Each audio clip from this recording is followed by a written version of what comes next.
একসময় আশিকি টু এর প্রেমে মুগ্ধ হয়েছিল কোটি দর্শক। দীর্ঘ এক যুগ পর আবারও বড় পরিসরের রোমান্টিক সিনেমায় ফিরছেন বলিউড অভিনেতা আদিত্য রায় কাপুর। তবে এবার শুধু প্রেম নয়, গল্পে থাকছে অ্যাকশন, আবেগ আর রহস্যের মিশেল।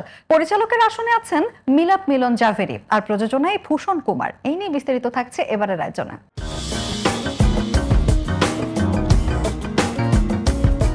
রোমান্সের জাদু নিয়ে আবারও বড় পর্দায় ফিরছেন বলিউড অভিনেতা আদিত্য রায় কাপুর।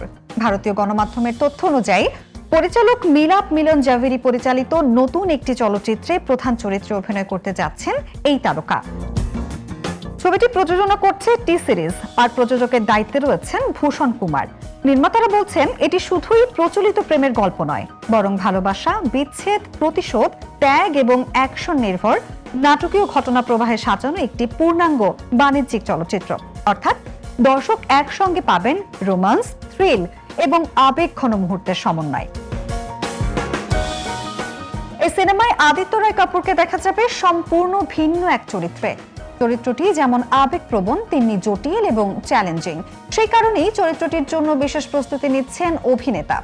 চলতি বছরের শেষ দিকে সিনেমাটির শুটিং শুরুর কথা রয়েছে।